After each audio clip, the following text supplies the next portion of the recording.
À tous et puis aussi à ceux qui sont sur Zoom là. Voilà. Peut-être que je pourrais me démasquer là. C'est un privilège de pouvoir ouvrir la parole et finalement le frère il a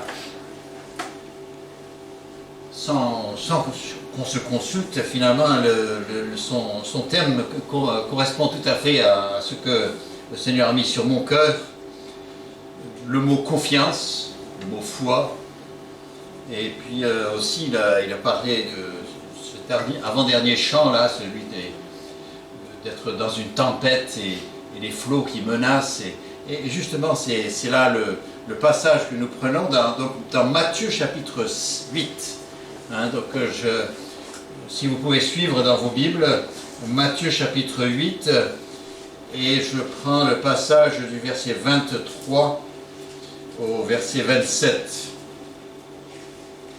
Donc je vais lire le passage, mais pendant que je lis, essayez de voir dans votre tête quel titre vous donneriez à ce passage. Vous savez qu'un titre doit correspondre au passage. C'est ce que le récit vous dit qui permet de déterminer un titre. Donc dès que vous aurez trouvé, eh bien je vais lire donc Matthieu 8 et au verset 23.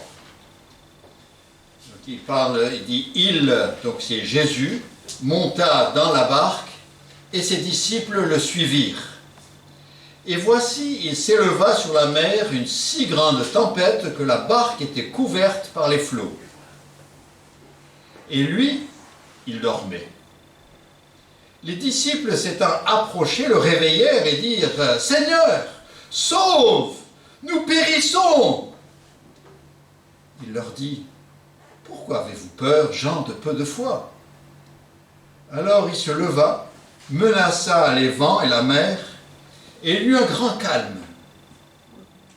Ces hommes furent saisis d'étonnement.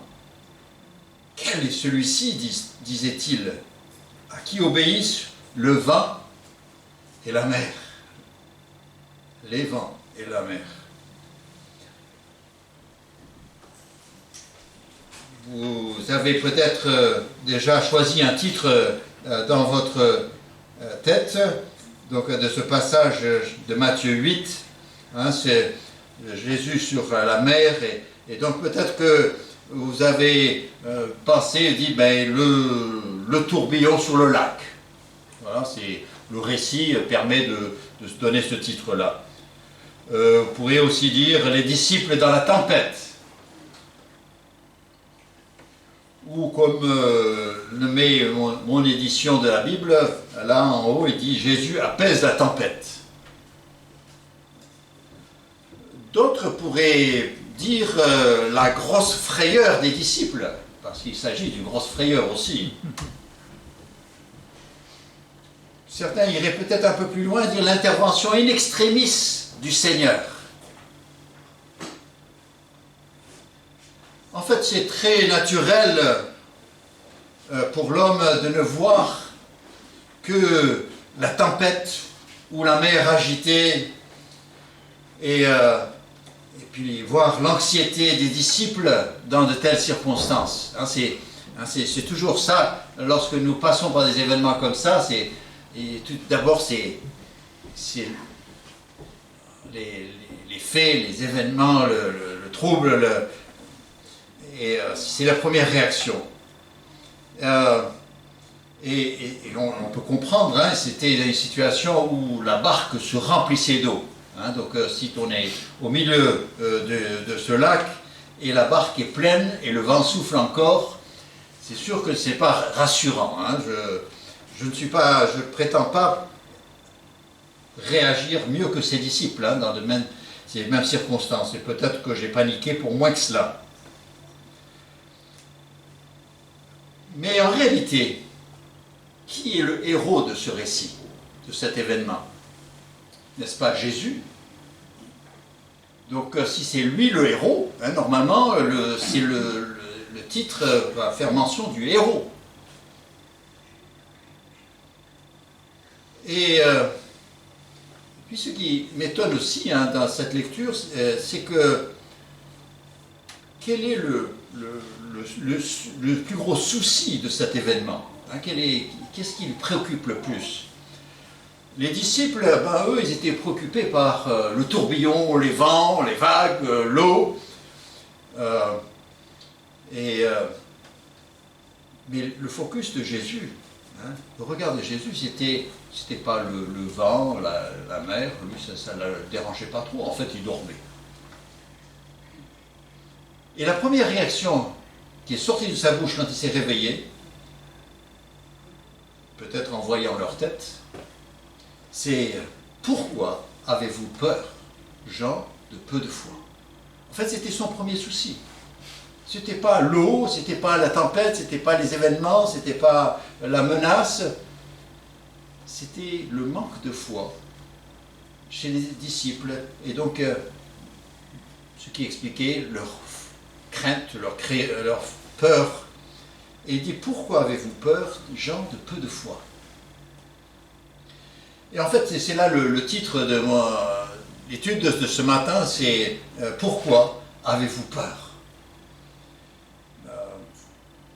Peut-être que, bon, c'est une réaction qui vient très vite, on a peur, mais après, peut-être qu'on pourrait dire, est-ce que c'est normal de rester dans la peur, hein, de continuer dans cette peur? Et alors, je vais essayer, à partir de ce petit récit, de faire ressortir pas mal de choses. Jésus est dans la barque, mais les disciples, qu'est-ce qu'ils voient? Ils voient la grande faucheuse dans l'eau, n'est-ce pas? Qui les attend. Et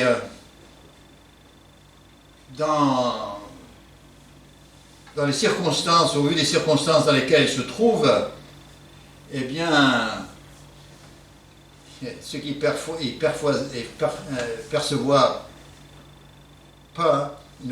pas le besoin de la foi.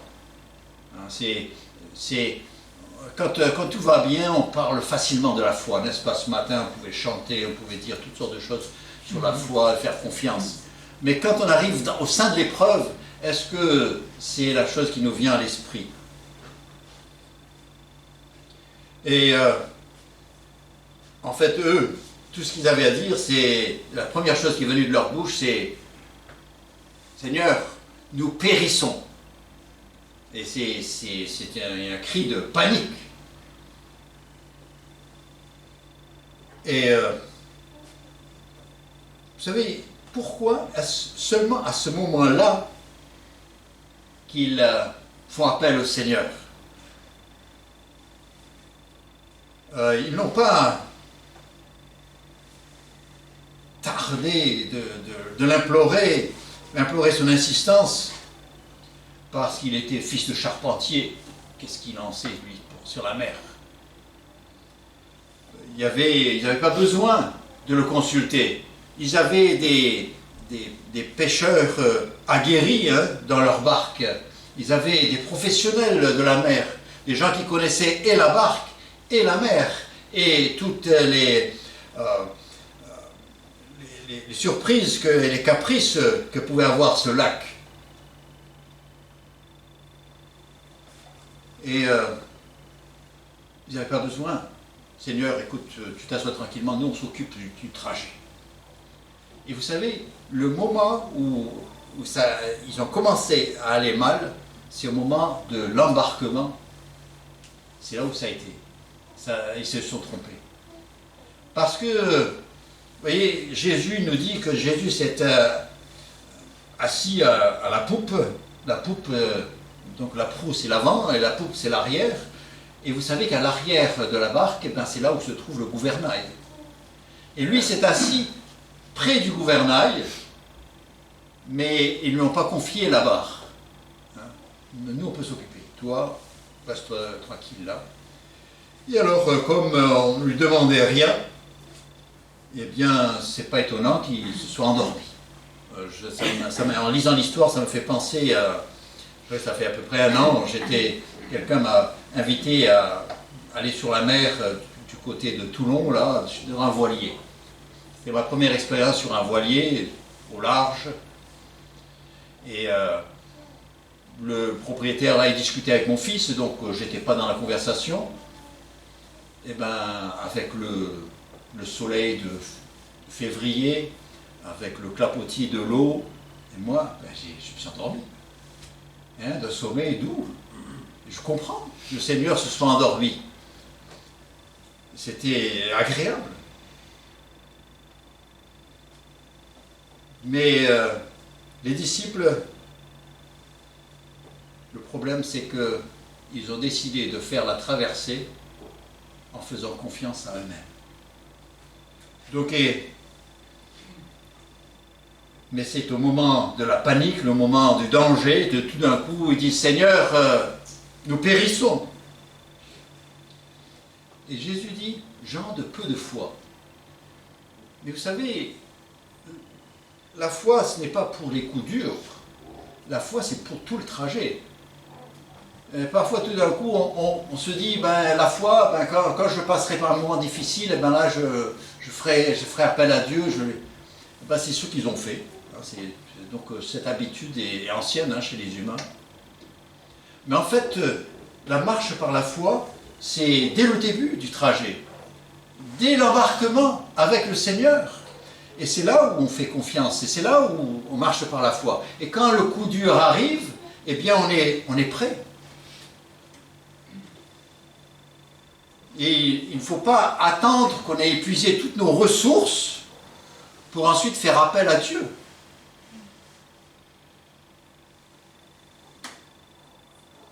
Ces disciples, eh bien Jésus leur dit, gens de peu de foi, vous n'avez pas commencé à exercer la foi quand ça allait bien, eh bien quand c'était dur, ben, vous n'en aviez pas. Et vous savez, c'est pendant tout le long de notre vie que nous alimentons notre foi par la lecture de la parole, et la foi vient de ce qu'on entend, et ce qu'on entend vient des paroles de Christ. Donc c'est tout le long qu'on alimente notre foi, qu'on développe notre foi pour l'avoir quand on en avait besoin. Et eux, quand ils en avaient besoin, eh bien, ils n'en avaient pas. Et le Seigneur dit, votre foi, non seulement est-ce qu'ils n'ont pas, les disciples n'ont pas remis la direction à Jésus, mais en plus, ils lui font des reproches. L'évangile de Marc le dit un peu différemment. Et ils disent, Maître, ne t'inquiètes-tu pas que nous périssons? Ne t'inquiètes-tu pas? C'est comme si c'est ta faute. Hein, et où es-tu? Et n'est-ce pas si caractéristique des humains? Hein, tout va bien, on ne dit rien, on n'a même pas besoin de prier, hein, on sait gérer la vie, on a ce qu'il faut, on a la santé, on a le travail, on a le savoir-faire, voilà, on est très bien. Et après, il arrive le coup dur, et il dit, mais Dieu, où est-ce que tu es? Et on a comme cette impression que Dieu, eh bien, il n'est pas concerné par notre situation. Cela me rappelle un peu les paroles de Marthe. Vous savez, quand son frère Lazare était très malade, ils avaient été avertir Jésus, mais Jésus n'est pas arrivé tout de suite, et le frère est mort entre-temps. Et donc Marthe, quand elle voit Jésus, qui arrive avec 4 jours de retard, elle dit, Seigneur, si tu eusses été ici, mon frère ne serait pas mort. Comme si c'est sa faute, comme si on lui reproche. Et combien de fois? En fait, c'est pas à nous de reprocher Dieu, c'est à nous, c'est nous qui avons failli, c'est nous qui n'avons pas marché, qui ne sommes pas marchés par la foi, qui n'avons pas marché par la foi jusque-là. C'est nous qui n'avons pas, appuyé sur lui, et puis quand il en avait besoin, c'est un peu, vous savez, c'est une habitude qu'ont les enfants.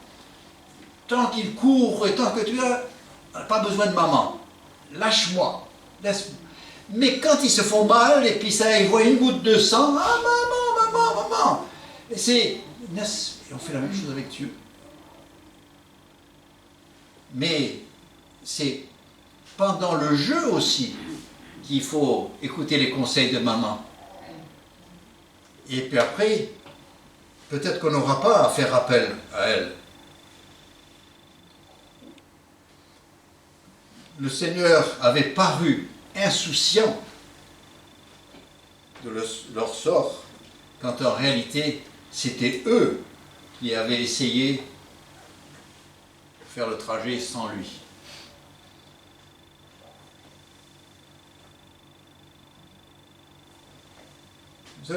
Arrêtons-nous aussi pour évaluer les risques qu'ils ont pris quand ils ont décidé de faire les choses par leurs propres moyens, avec leur propre savoir, leur propre force. Ils ont pris des risques, comme nous prenons des risques lorsque nous pensons que nous pouvons aller et vivre notre vie sans Dieu.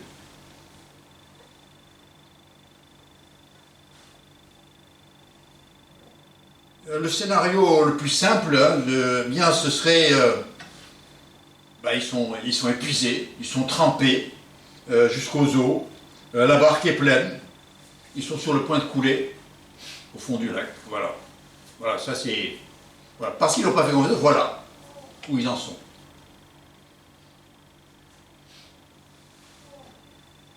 L'autre extrême de la situation, c'est que... Et si la tempête était en fait pas naturelle, et il s'agissait d'une tempête provoquée par le diable pour faire couler le Seigneur avec les disciples, eux qui allaient être le commencement de l'Église, et puis aussi Satan qui savait qu'il allait traverser la mer, c'était pour justement libérer un homme qui était possédé d'une légion de démons. Et si c'était le diable qui avait provoqué, parce que cette tempête n'est pas normale, hein, même Pierre et les autres, ils se sont rendus compte que c'était, ils ont dit, elle était tellement grande, on n'a pas l'habitude, on s'est jamais vu ça. Hein, ces gens expérimentés, ils ont dit, mais ça, c'est pas une tempête comme les autres. Et puis si vous lisez dans Marc, vous voyez qu'il y avait d'autres barques qui les avaient accompagnés, mais ils ne nous ont rien dit, eux, il n'est rien arrivé, c'est ici. C'est la barque où se trouvaient les disciples et Jésus qui est attaqué. Et s'il s'agissait de cela, hein, parce que la tempête était tellement violente, ça me fait penser à ces derniers temps, on était en train d'étudier dans l'épître des Actes, au chapitre 27, on a vu cette tempête qu'a traversé l'apôtre Paul, hein, qui devait se rendre à Rome, et puis éventuellement il échoue sur l'île de Malte, et même les marins qui étaient sur ce navire, eh bien, eux, eh bien, ils se sont rendus compte que cette tempête, c'était pas comme les autres, et ils ont paniqué. Hein. Les hommes de la mer ont paniqué, ils n'ont jamais vu ça. Eux, ils étaient prêts, ils savaient, pour eux, ils étaient déjà morts. Et peut-être... Satan avait entendu Dieu faire la promesse à Paul qu'il irait à Rome. Il dit, ben moi, on va empêcher ça. Et il a essayé. Et vous savez, et les attaques existent, et ça arrive tout le temps. Et vous savez, il y a une petite remarque que j'ai faite en soulevant la question, c'est que la Bible ne dit rien sur cela. Même si c'était une tempête provoquée par les démons, pour essayer de détruire et Jésus et les disciples, eh bien Jésus ne dit rien là-dessus. Et je me demande si il ne dit rien, c'est pour nous dire, écoute, je sais que ça arrive, je sais que ça existe, je sais que le diable, il peut intervenir, il veut faire du mal, mais ce n'est pas votre souci. Moi, je m'en occupe. Hein, c'était un peu la même chose, vous lisez l'histoire de Job. Hein, Job, il n'était pas au courant, hein, il ne savait pas, Dieu ne lui a jamais dit Satan était en train d'essayer de le menacer. Mais Satan a quand même dit, il dit, oui, mais tu as mis une protection autour de lui, je ne peux pas le toucher. Mais Job ne le savait pas. Vous savez, le Seigneur nous dit, écoutez, oui, vous, occupez-vous de votre marche. Moi, pour ce que c'est du diable et des démons et de tout cela qui peut vous attaquer, je m'en occupe. Ça, c'est mon souci. N'y pensez même pas. Vous êtes conscient que ça peut exister, vous savez que ça peut être. Après, ce n'est pas votre problème. Moi, j'ai promis de prendre soin de vous garder. Faites-moi confiance. Et ce qui me soulevait un peu cette question, c'est que quand Jésus a dit au vent, silence, tais-toi, le tais-toi, c'est le même qu'il a utilisé, c'est la même expression qu'il a utilisée dans Marc chapitre 1, verset 25, quand il a ordonné aux démons de se taire. Et en fait, le mot grec, c'est le mot soit emmuselé. C'est-à-dire, on te ferme la bouche. Je te ferme la bouche. C'est bizarre qu'ils le disent au vent. On le dit à quelqu'un, on dit à celui qui parle, mais le vent n'a pas de bouche, et il emploie le même mot. Et ce mot, c'est le mot qui dans 1 Corinthiens chapitre 9, verset 9, où Paul cite l'Ancien Testament, il dit « Tu n'emmuseras pas le bœuf quand il foule le grain ».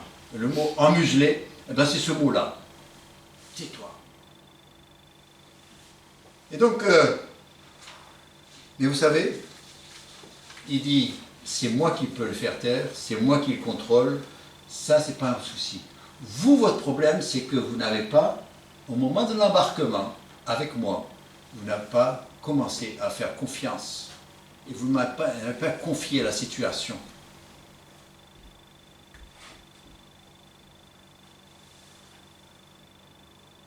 Et puis, si vous connaissez la suite du récit, vous pourrez le lire, c'est que quand il arrive de l'autre côté, il trouve le démoniaque, il chasse les démons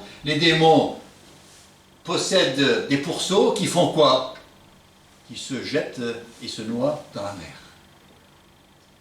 Vous savez, c'est...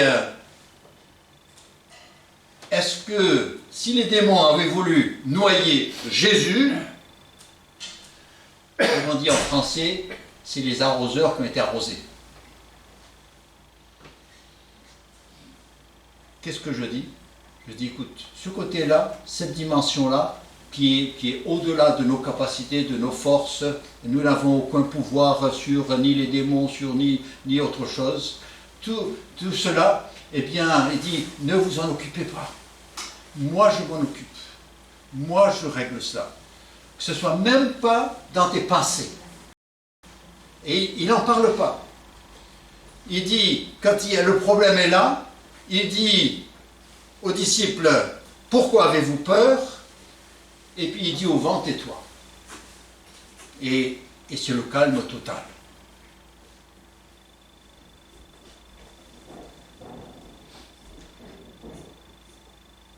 Je dis encore une fois, les flots, le vent n'étaient pas le souci de Jésus.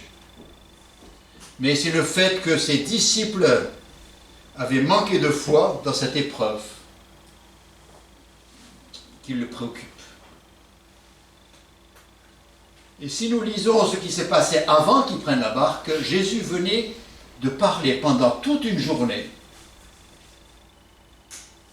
du royaume de Dieu, qui était proche.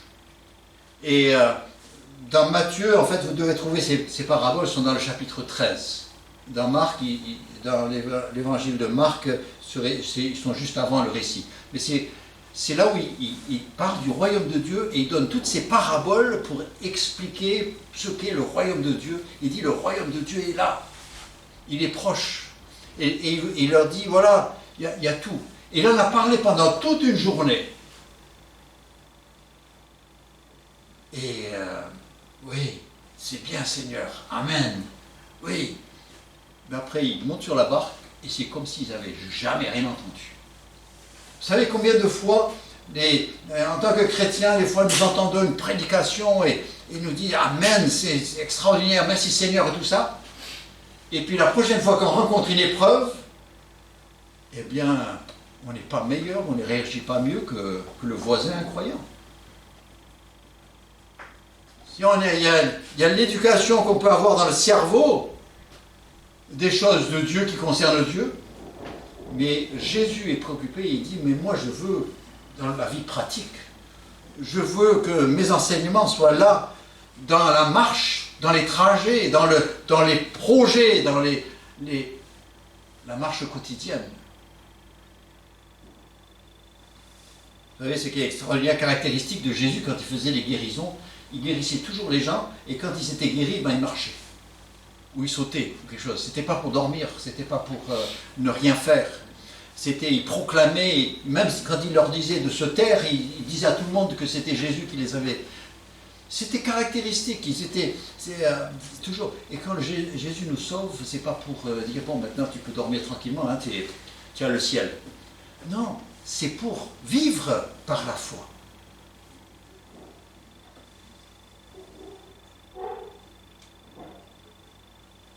Je veux souligner encore une chose, hein, dans ce passage, c'est que même si les disciples ont manqué de foi, cela n'a nullement atténué les pouvoirs de Jésus. Sa capacité d'agir.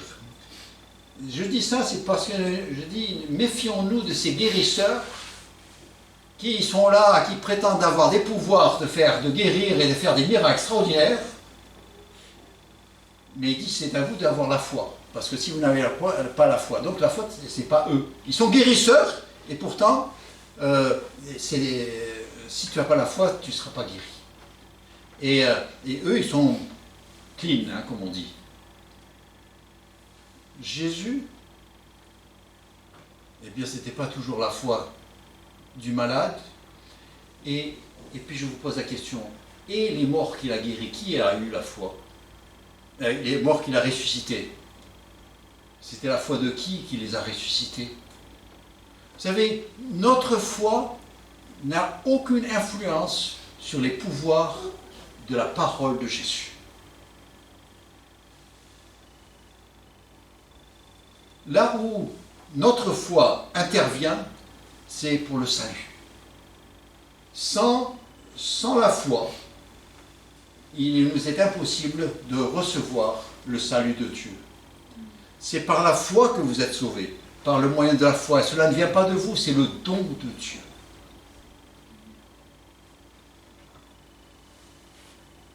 Si nous confessons de la bouche et si nous croyons dans notre cœur que Jésus est ressuscité, nous serons sauvés.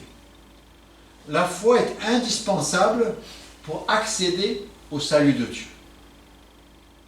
C'est une manière un peu juste de la part de Dieu de ne pas imposer le ciel à tout le monde s'ils ne le veulent pas. Vous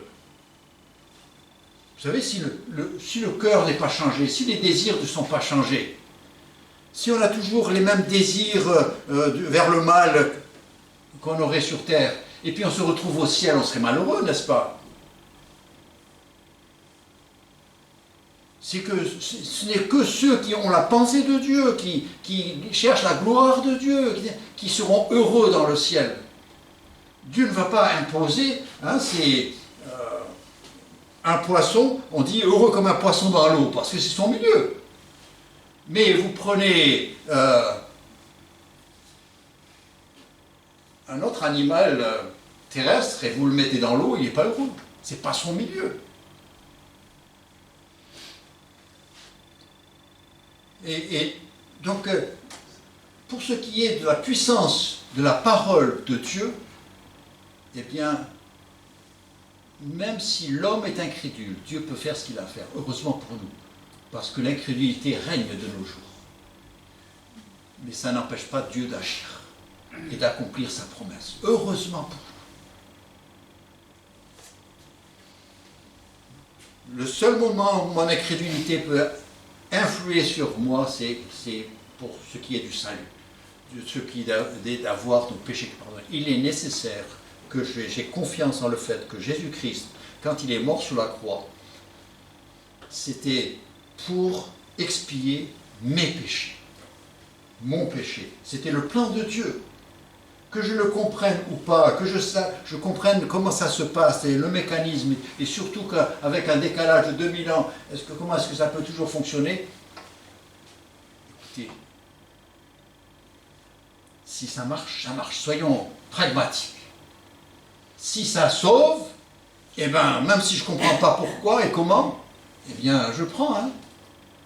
Je ne sais pas combien d'entre vous avez fait le calcul, chaque fois que vous avez pris l'avion, avez fait le calcul pour voir s'il pouvait voler ou pas.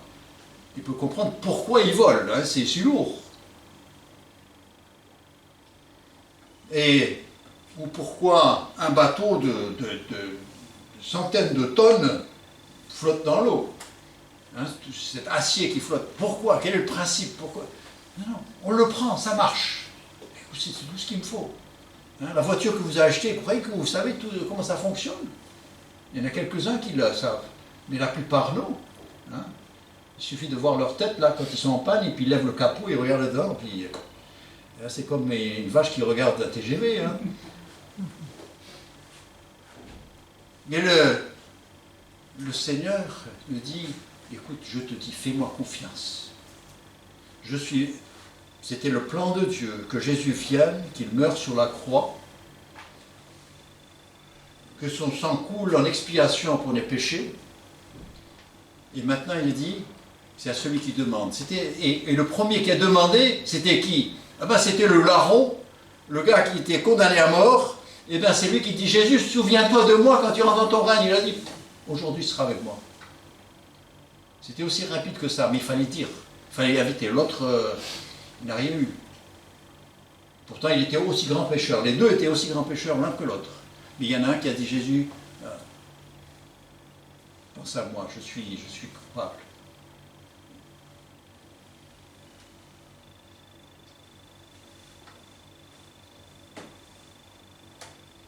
Donc c'est à nous par la foi, de recevoir cet évangile de Dieu dont il nous parle dans l'Épître aux Romains, chapitre 1, l'évangile de Dieu, et puis qu'il décrit et qu'il développe dans les 8 premiers chapitres de l'Épître aux Romains. Ce salut-là, on le reçoit uniquement par la foi. Mais sinon, pour ce qui est de la puissance de Dieu, il est puissant en lui-même. Et ce n'est pas nous qui le contrôlons avec notre grande foi, petite foi, manque de foi. Hein. Notre prière, c'est comme ce père qui venait voir Jésus, il a dit, viens au secours de mon incrédulité. Et ça n'a pas empêché Jésus de faire ce qu'il avait à faire.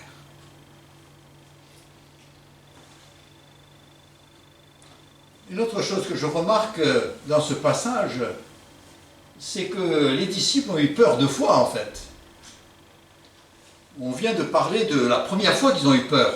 Hein, quand tout d'un coup ils étaient là, la barque est pleine d'eau.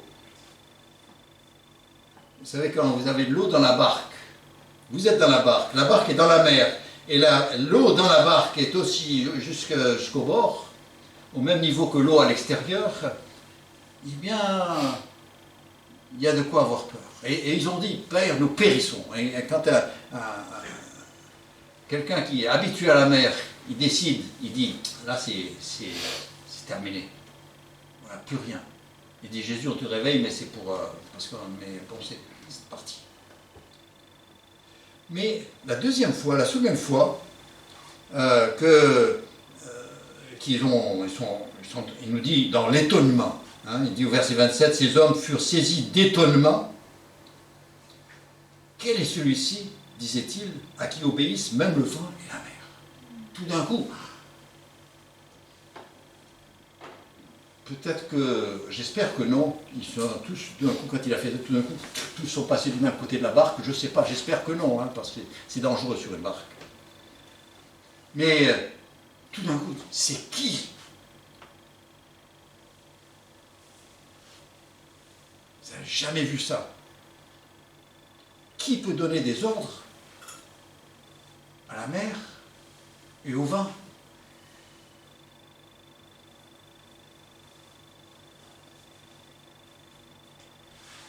Non seulement est-ce que ils sont là en présence de celui dont la parole a tous les pouvoirs. Il dit un mot et ça suffit. Et le voilà, ils avaient cette puissance. Ils avaient avec eux, dans la barque, celui qui pouvait dire un mot et tout était calme. Et parce qu'ils n'ont pas fait appel, parce qu'ils n'ont rien dit, parce qu'ils n'ont pas fait confiance, eh ben c'est comme s'ils n'avaient personne. C'est comme si Jésus n'était pas là. Et vous savez, même le chrétien qui ne fait pas confiance au Seigneur, qui ne remet pas son sort à l'Éternel, eh bien, finalement, il se comporte comme un non-croyant. Hein. Il n'y a pas de différence.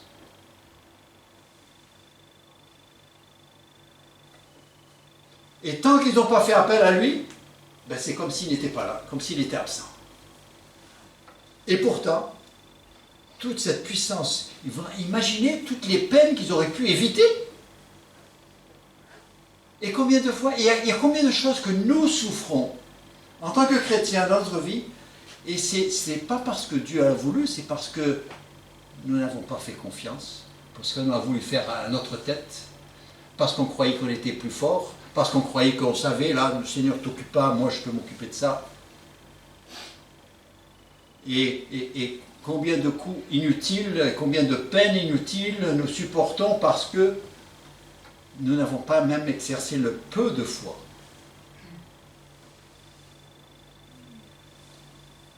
Et peut-être que vous êtes en train de... Vous êtes frustré dans vos efforts de vouloir atteindre ce niveau qui vous permet d'être reçu par Dieu. Parce que vous avez cette idée que si j'étais assez bon, si je faisais assez de bonnes œuvres, si je faisais assez de prières, si j'allais assez souvent à l'église, si j'étais suffisamment baptisé comme il fallait, eh bien, Dieu me recevrait. Mais il y a constamment un petit doute, je ne suis pas sûr d'en avoir fait assez. Et quelqu'un pose la question, il dit, mais tu es sûr d'aller au ciel? Ben j'espère. Et jusqu'au moment où il est posé dans le cercueil, il dit, j'espère. Il dit, mais alors que, et tout ça, tous ces efforts, alors que tu as là, dans ta main, tu as une Bible qui te dit comment avoir l'assurance. Comment avoir cette foi qui te permet non seulement d'espérer, mais d'agir parce que tu l'as déjà. Et tu agis autrement.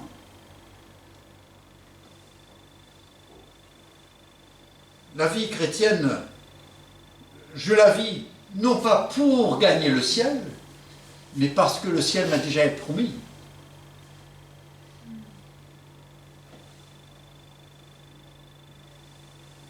Vous savez, vous avez déjà, peut-être ça vous est arrivé, hein, sorti de la voiture, la portière s'est fermée, clac, aïe, les clés sont à l'intérieur. Et tout d'un coup, oh, et puis en plus le bébé est à l'intérieur, les fenêtres sont fermées, wow, et bon, je peux en ajouter encore un petit peu pour faire de la panique. Et vous êtes là en train de tous les sens, qu'est-ce que je fais, qu'est-ce que j'appelle, oh, le téléphone, et en plus mon sac il est resté à l'intérieur, j'ai pas de téléphone, qu'est-ce que je fais? Vous pouvez imaginer, hein, vous pourrez en faire un film. Et puis tout d'un coup, vous vous rendez compte que la clé est dans votre poche. Vous dites, ah, ben si je m'étais souvenu tout de suite, j'aurais évité, voilà, ma tension elle est montée, la panique et tout. Mais vous savez, ça nous arrive constamment. Pourquoi? Parce qu'on n'a pas les yeux fixés sur le Seigneur. Les disciples, leur attention n'était pas sur le Jésus qui était là, même endormi, il est plus puissant que les meilleurs des hommes sur leur grand cheval blanc. Hein.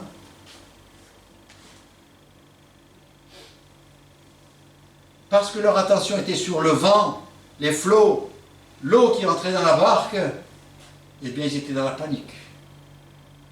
Alors que la clé était là, posée sur l'arrière de la barque. C'était un peu la situation de Pierre. Vous vous souvenez que Jésus marchait sur l'eau Et puis Pierre, il voit, bon, au début il a peur, il croit que c'est un fantôme, mais après il se rend compte que c'est Jésus.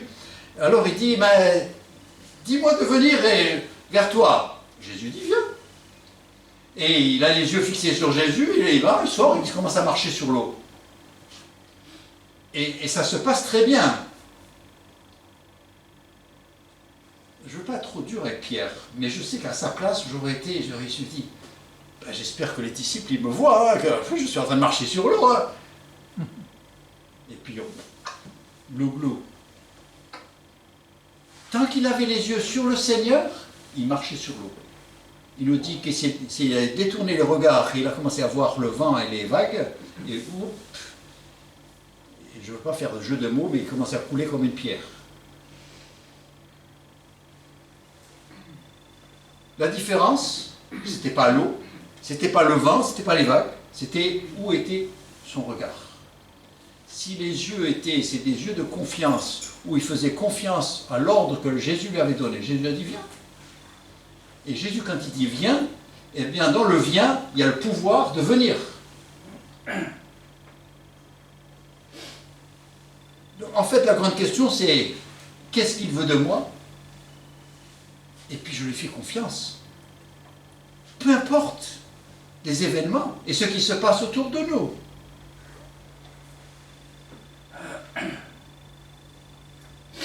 En fait, tout cela, on a pris 3/4 d'heure pour dire, écoutez, si vous voulez une vie tranquille, c'est-à-dire une vie de victoire, eh bien gardez les yeux fixés sur le Seigneur, faites-lui confiance.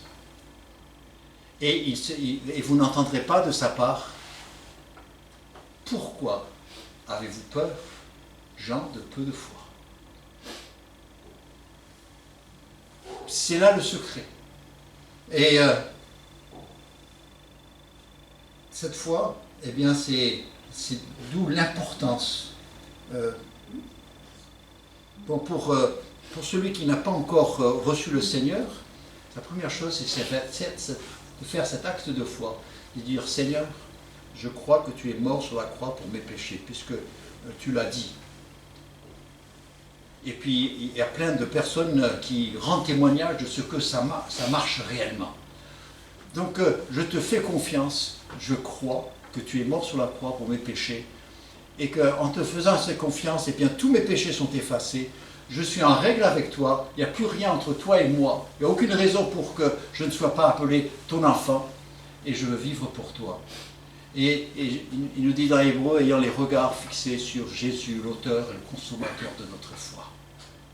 L'auteur, l'initiateur, et le consommateur, celui, le réalisateur. Il dit, ayez les regards fixés sur lui, et vous pouvez marcher. Oh, le trajet, il pourrait y avoir des tempêtes. La barque peut se remplir d'eau, mais vous pourrez être aussi calme que Jésus. Mais si je compte sur moi-même, alors là, mes moyens sont vite arrivés à leur limite. Déjà, c'est assez difficile quand ça va bien.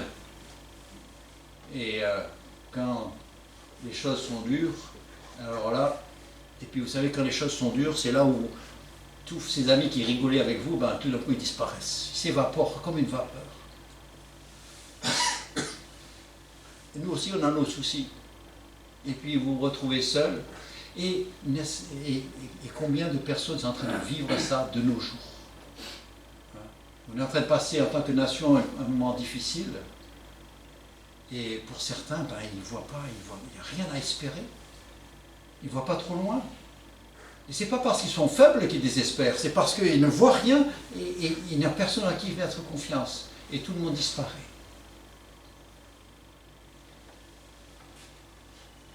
Et si je parle de cela, c'est parce que nous avons toute une Bible qui nous donne des récits de personnes, Abraham par exemple, de nations, Israël, d'apôtres, de personnes qui ont placé leur confiance en Dieu. Et il a pris soin d'eux. Et ils ont marché. Ils ont marché et puis sont passés dans l'autre monde toujours les yeux fixés sur le Seigneur. Et parce qu'ils ont cherché le Seigneur, et ben, quand ils l'ont trouvé, ils le trouvent dans la gloire, et bien c'est la grande joie. Et le Seigneur, tellement il sait, il a confiance dans ce qu'il promet aux pécheurs, qu'il nous dit, il y a plus de joie dans le ciel pour un pécheur qui se repent. Il nous dit que les anges du ciel se réjouissent. Pourquoi? Pas parce qu'il est là, parce qu'il va arriver. Il se repent, et pour eux, ils font déjà la fête comme s'il était d'arriver. Tellement Dieu, Jésus, a confiance en son plan. Après, nous, avec notre petite tête, qui par rapport à Dieu passait une cervelle d'oiseau, je me suis dit, je ne comprends pas trop, c'est pas logique, je ne suis pas... Qui, tu te prends pour Dieu pour pouvoir décider de ces choses-là qui ne concernent que Dieu. Ben, c'est comme l'enfant. Il n'a pas les connaissances de papa, et donc il fait confiance à papa. Et il fait des choses qu'il ne ferait pas tout seul. Mais pourquoi? Parce que le papa est là, parce que le papa l'accompagne, parce que le papa le tient par la main. Il marche autrement. Il n'a pas peur des loups dans la forêt. Papa est là. Est-ce que j'ai les yeux fixés sur le Seigneur? On peut être disciple de Jésus et être dans la panique si les yeux ne sont pas fixés sur lui. Mais soyons des enfants de Dieu par la foi, qui avons cru, hein, mais à tous ceux qui l'ont reçu, à ceux qui croient en son nom, à la donner le pouvoir de devenir enfants de Dieu. Si pour nous qui sommes des enfants, eh bien, gardons, tenons la main. En fait, c'est lui qui tient notre main, hein, c'est plus sûr encore. Hein, je me rappelle mon fils, quand on traversait les 4 voies, même sur un passage clouté, sur le trottoir, il pouvait marcher tout seul ou me tenir par un doigt, ça va. Mais quand on passait les 4 voies, eh ben, c'est moi qui le prenais. Hein, pour que même s'il tombe, il trébuche, quoi que ce soit, on traverse quand même, en sécurité. Et Dieu est là.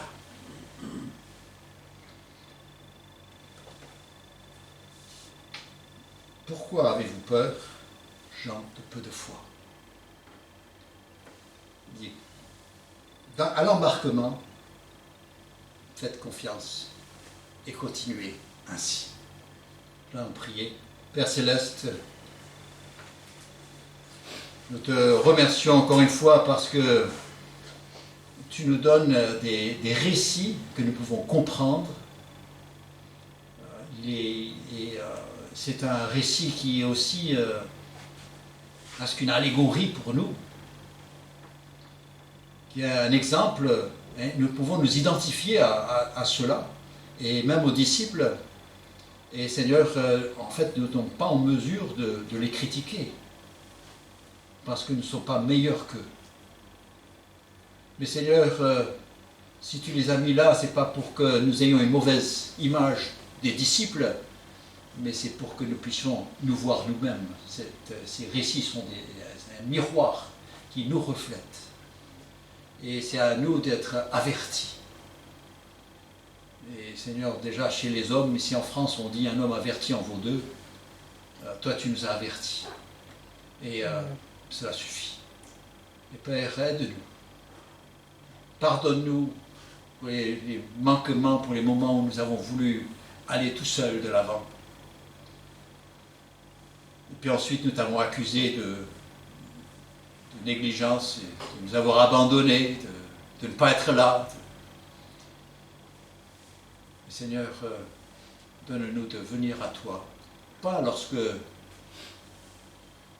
c'est l'échec et quand tout est